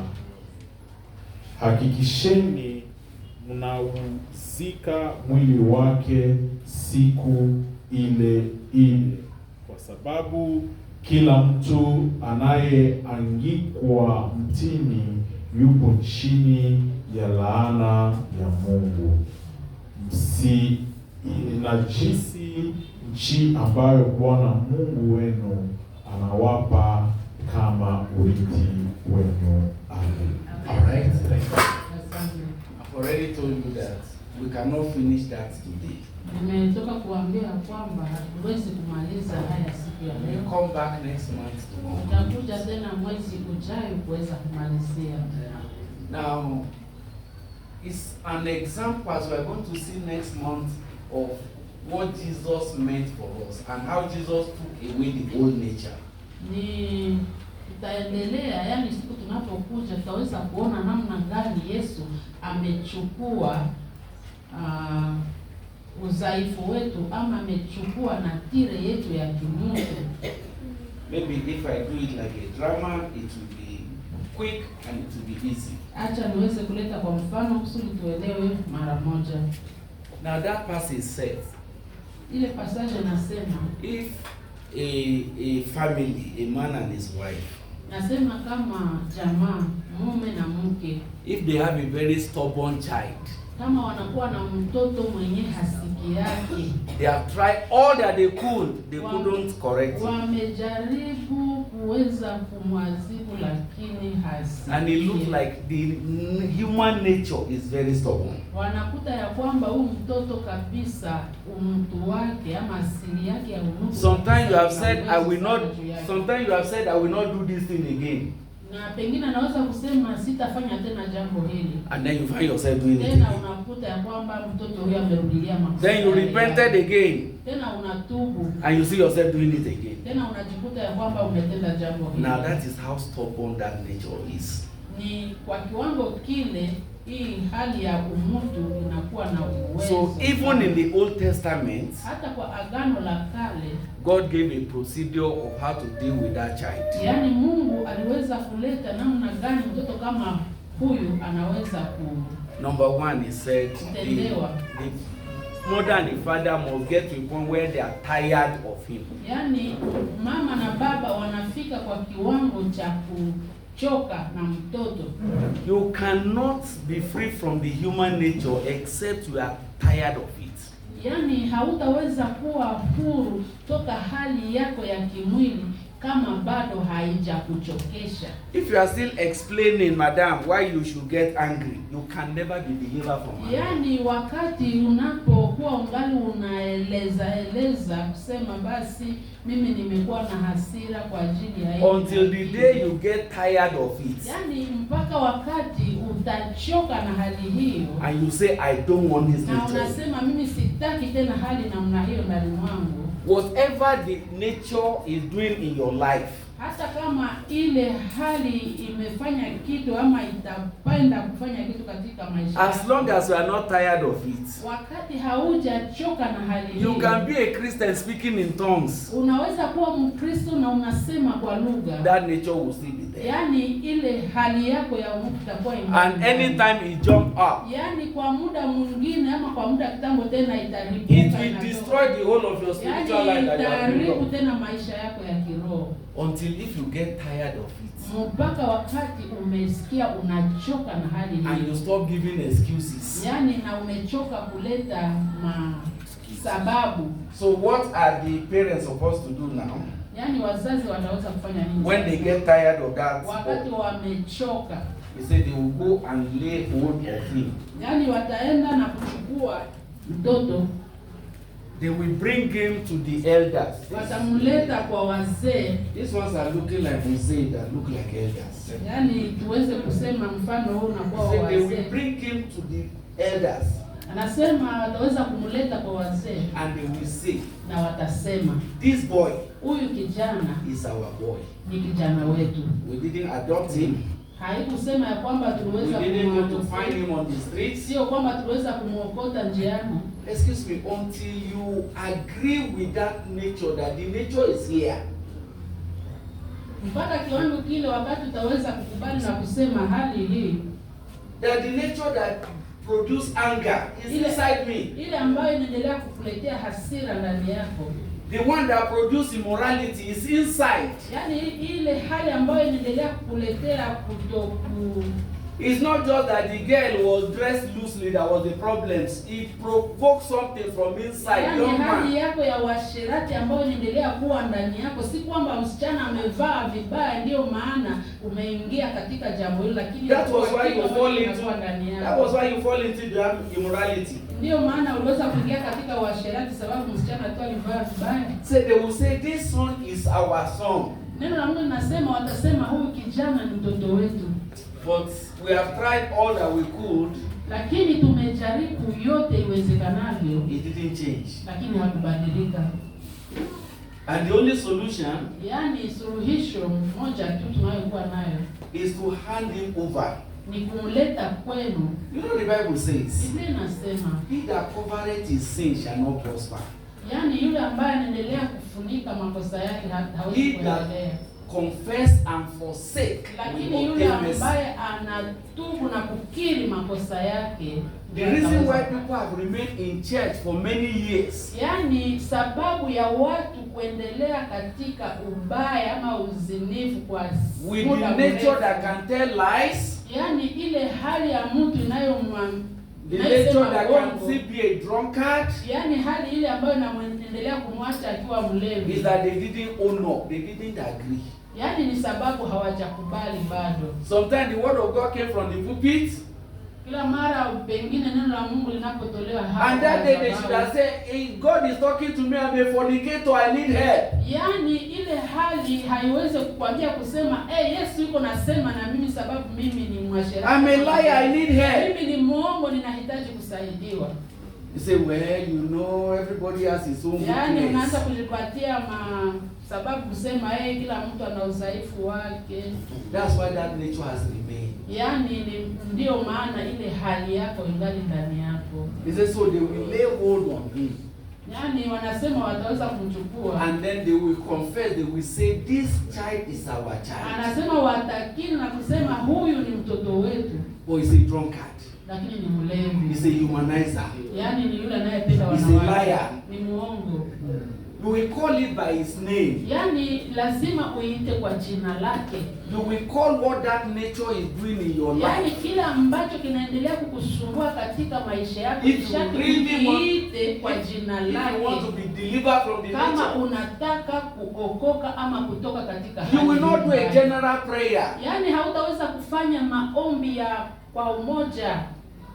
The day Jacob wanted to be delivered, he said, I'm Jacob. Yaani wakati Yakobo alitaka kuokolewa ama deceiver. kusaidiwa, aliweza kusema mimi ni Yakobo, mimi ni deceiver. Mimi ni muongo. I'm a cheat. Mimi ni mtu yule ambaye anakuwa mwizi. I need help. Ninataka usaidizi.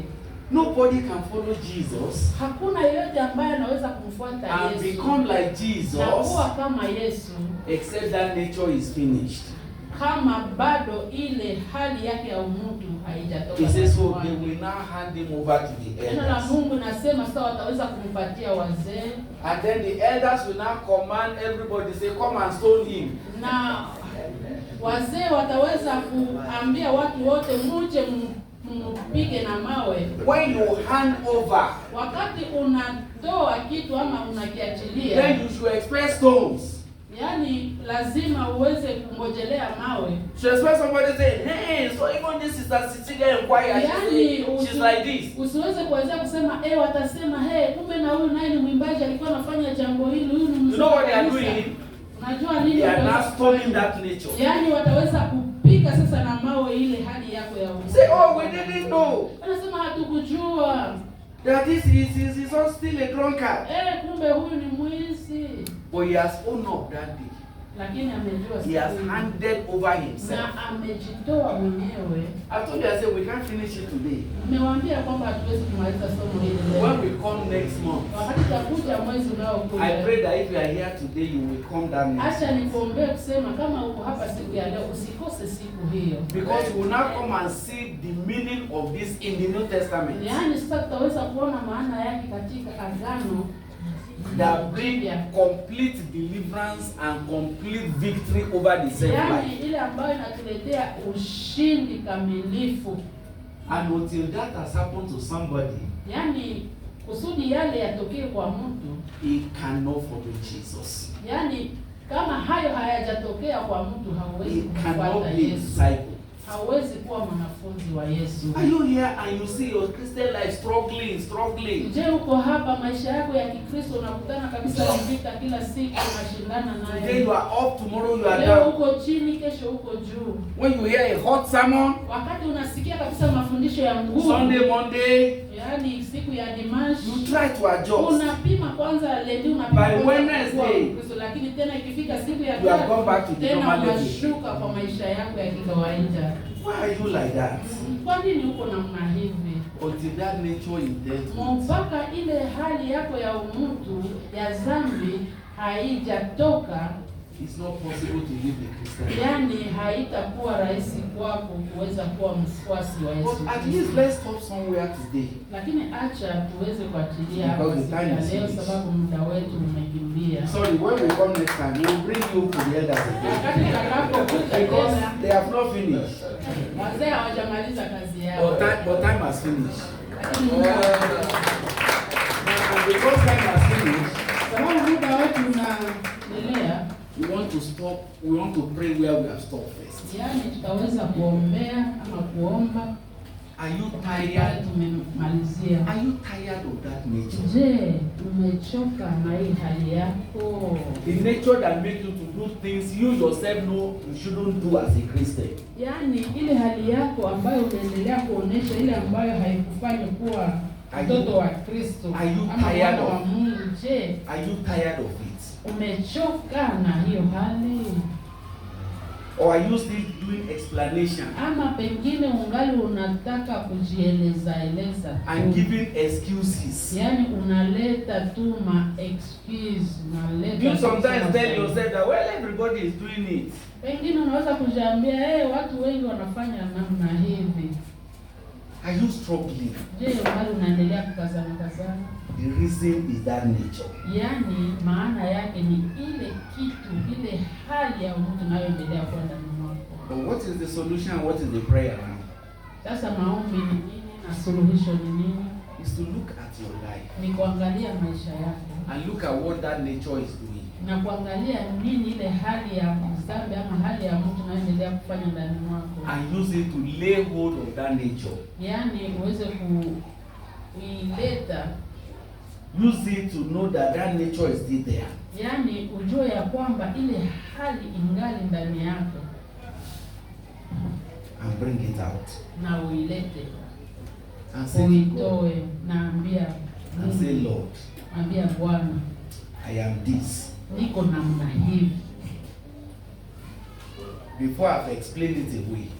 Hata mbele niweze kuileta kwa, But today I agree. yaani mbele niweze kujieleza, lakini leo This ninakubali. is who I am. Ni namna hivi ninavyokuwa. I have tried. Nimejaribu sana, The thing didn't change.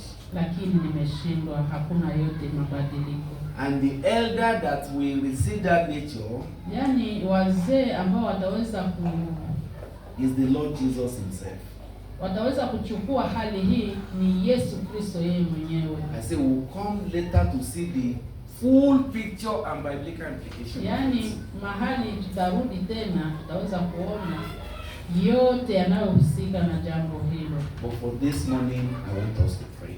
Basi kwa sasa acha tutaweza kuomba. Let's bow down our heads. Acha tuweze We can't go kushusha beyond. vichwa vyetu na tuweze kuomba. We can't go beyond here today. Hatutaendelea kuliko hapa leo. But you can't follow Jesus to be his disciple Hauwezi kumfuata Yesu with na kuwa mwanafunzi wake with the human and natural nature. na hali yako hiyo ya kimtu ama ya kibinadamu. From all we have said from last month to this month to Kwa today, yote ambayo tumeyafuata tokea mwezi uliopita na mpaka mwezi huu, are you seeing the manifestation of that nature in your life? je, ungali unaendelea hali hii ikitokea ndani ya maisha yako? Even though you say I'm a Christian, Na hata kama unaendelea kusema uko Mkristo, are you tired of it? je, umechoka na hali hiyo? Will you want today to say, Lord is here, I can see? Je, leo ungekuwa tayari kusema Mungu niko hapa? I cannot say that it's not just my husband that caused me to be angry and to scatter Yaani everything si every time. kwamba ni mume wangu ndio tu ananiletea kukuwa na hasira kila wakati na kila dakika, The nature that produces anger is here. lakini hali ile ambayo inatoa hasira Lord, ndani I'm mwangu, bringing it out. Bwana, ninaileta leo nje. The nature that tells lies is here. Ile hali ambayo inasema uongo ndani mwangu, It's not just because I'm under pressure. si kwa sababu niko kwa pressure fulani, It's because the nature is inside. ni kwa sababu hiyo hali ingali ndani That's why I mwangu. could still tell lies. Ndio maana nimeendelea katika uongo. The nature that loves to drink alcohol is there. Yaani ile hali ya kuweza kuendelea kunisukuma kunywa pombe ingali. It's not just that ndani my friend tempted me. Sio kwamba marafiki zangu ndio wamenijaribu. It's that I carry a nature that Ni sababu desire to drink alcohol. ninachukua ile hali ambayo inataka iweze kutumia.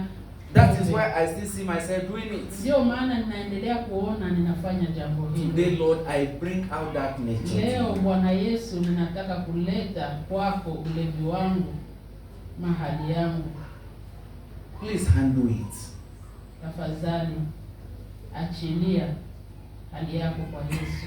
It's not just that temptation that made me to commit immorality. Sio kwamba majaribu ndio yameacha mimi kuweza kufanya uzinzi ama The uasherati. nature that loves to commit immorality is still here. Lakini ile hali ambayo inataka kutimiza uasherati na uzinzi iko ndani mwangu. When Joseph has finished with that nature, when Joseph was no longer with the human nature, Wakati Yosefu yeye alikuwa haiko tena katika hali yake ya kimtu ama ya binadamu. Potiphar's wife could not deceive him to sleep. Yaani hata mke wa Potifari hakuweza kumkosea So Mungu. I don't know where you are seeing the nature in your own life. Sijui namna gani unaona hali hiyo ndani mwako. Point at it now as you pray. Say, Lord Yaani is here. unapoomba itaje kwa jina na kusema niko hapa. Is the Yesu. one that is producing this. Ni hiyo ambayo inaendelea kutokeza hali ambayo ninakuwa nayo. As a leo. Christian woman, you can still fight, you can quarrel. Yaani kama Mkristo unaweza tena kupigana, unachambana, It's because the nature that produces ni that is there. sababu ile natire ya kimtu ingani ndani And you want to be a disciple. na unataka kuwa mwanafunzi wa Tell Yesu. Jesus to finish that nature. Ambia Yesu, maliza hali hii ndani mwangu. I will just pray for you. We'll stop here. Nitakuombea na tutakuwa tumemalizia hapo. But I know that God will start working even from today. Na ninajua ya kwamba Mungu ataendelea kufanya kazi yake na ameanza kufanya kazi yake If you kutoka have leo. sincerely pointed it to Jesus, Kama kwa kweli kweli umeyasema kwa Yesu you Kristo, will begin to experience an utaanza encounter today kuona matokeo mazuri that finishes that nature and make ile the ambayo nature to itaendelea become new. kumaliza hali yako kusudi uwe kama Yesu. Lord Jesus, time and space will not permit us to go beyond here now. I want to interpret. Lord Jesus, time and space will not allow us to go beyond Bwana this. Yesu, muda huu hautaweza kuturuhusu kuweza kuendelea, And we don't just want to rush, na sitaki kuweza kukimbia makwenda haraka. but where we have reached, Mahali tumefikia, I believe there's a little light of understanding ninaamini ya kwamba kuna mwangaza fulani ya kuelewa mafundisho haya. that can send us to pray. Naweza kutusaidia kuweza, And as many as are saying, I can see the nature. yaani wengi wanaweza kusema nimeona hii hali ndani mwangu. I don't know how I've been a Christian for some years. Sijui namna gani nimekuwa Mkristo kwa miaka mingi hivi. I don't know how I say I'm born again. Sijui namna gani nimesema nimeokoka ama nimezaliwa mara ya pili. And yet this nature and its Na hali manifestation hii ingali inaonekana ndani mwangu. did not finish. Haikuweza kuisha ndani mwangu. Lord, I pray today Bwana Yesu, ninaomba leo that before we even come back to look at the full implication of this, na hata mbele hatujafikia kiwango cha kumalizisha somo hili, and what you did on the cross to bring us complete victory, yale ambayo uliweza kuyafanya kwenye msalaba ambayo yametupa ushindi kamilifu. as many as I'm saying, I'm tired of the nature. Basi Bwana, ninaomba, nimechoka na hali hii. Begin a work in their lives. Anja kazi ndani ya maisha ya watu wako. Do even faster than we can ever imagine. Baba, uweze kufanya haraka kwa kiwango kile ambacho hatukuweza kuwazia. Bring an encounter that finishes that nature. Enda Bwana kutenda jambo lile ambalo litaweza kusaidia watu wako kuweza kubadilika. Help them to come into an experience Acha watu wako waweze kufikia kiwango cha kuweza kuishi, that even if they can't explain it, na hata kama hawaweza kueleza mambo haya, they will just see themselves not interested and not able to do those things that the wataweza nature, kujikuta ya kwamba tena hawataweza kufurahia kufanya mambo ya hali ya mwanadamu ambayo ilikuwa ndani mwao, not able to do the things that that nature made them to do before. yale ambayo natiri ya mwanadamu iliweza kuwasukuma waweze kufanya. They will begin to experience a change of interest, a change of affection. Wataanza kuona mabadiliko kwa ajili ya kuweza kumkaribia Yesu. Lord, please do a deep work in each of our lives. Tafadhali Yesu, fanya kitu kikubwa ndani ya mioyo If you yetu. need to appear to us in dream or in vision, whichever way, Na kama utachagua njia ya ndoto ama njia nyingine kuweza kuonekana kwa kwetu, if as we go to open this Bible and to read them again, grant us ama a deep pengine, revelation ama pengine tutaweza kusoma Biblia, basi utupatie kuelewa zaidi nini neno lako linasema, that will change this nature, ile ambayo itaweza kutusaidia kuweza kutoka that will katika bring us hali yetu, into a new nature, ile ambayo itaweza kutupatia tuwe viumbe vipya, that will confirm that all things are passed away, ile ambayo itaweza kuhakikisha ya kwamba mambo ya zamani yamepita, that will qualify us to become disciples ile of ambayo yours. itaweza kutuhakikishia kuwa wanafunzi wa Yesu This Kristo. first crucial condition, Hii shuti ya kwanza ya maana which we cannot omit to become a disciple, ile ambayo hatuwezi kuacha kusudi tuwe wanafunzi wa Kristo. Lord, just make it a possibility in our lives. Yesu, uweze kuifanya iwe uwezekano katika maisha yetu. Thank you, blessed Father. Asante Bwana Yesu, We worship and adore you, Lord. tunakuabudu na kushuhudia For in Jesus' name. kwa we jina pray. la Yesu Kristo tunaomba. Alright, we must stop here. Even though we are taking more time than before, Tunaachia pale, na hata kama tumechukua muda mrefu, if somebody still want to ask a question, I think the question should be for you to go and pray for today. nawaza pengine kwa maulizo, sababu kila mara tunakuwa na maulizo, lakini ulizo inaweza kuwa ni kwamba twende tuombe. When we come back next month and we conclude, Tunapokuja mwezi ujao kumalizia somo hili, if you still have a question, we'll take it that time. kama unakuwa na ulizo siku hiyo uitayarishe. But for today, let me just send it to go and pray. Kwa siku ya leo, acha niwaambie twende katika maombi, kila mtu akirudi nyumbani And kwake, to prayerfully read whichever of these materials we na have kuendelea kusoma yale ambayo tumepokea leo. when we come back next month. Tunapokuja mwezi ujao, Put it together. God bless you. tunaweza kuyaweka pamoja. Basi Bwana awabariki. Ndiyo, pamoja nami kwa baraka hizi tunaweza kushangilia Yesu Kristo kwa ajili ya baraka hizi na kuendelea kuambia ambariki yule mwenye ametupatia neno hili, na hili neno hili tuweze kuliishi. Hivi tunaenda katika hali ya kuweza kumtolea Mungu. Hivi tayarisha bahasha yako yenye uliweza kuleta ili uweze kumtolea Mungu. Kwa kweli najua ya kwamba acha pamoja nami tutaweza kuingia katika maombi. Kila mara tunakuwa hapa tukiomba, tukitoa baraka, tukitoa sadaka zetu katika bahasha. Na bahasha hii kunakuwa bahasha ya moja ya 10 na sadaka ya kawaida, na pia ile ya nyingine ya kuweza ya asante. Wakati nilipokuwa nikiwaza juu ya hizi sadaka, ninataka kuuliza kundi, SKJ, sadaka unazotoa zinatoka wapi? Sadaka tunaotoa zinatoka kwa Mungu. Na hivi nitaleta mfano mmoja kwa ajili ya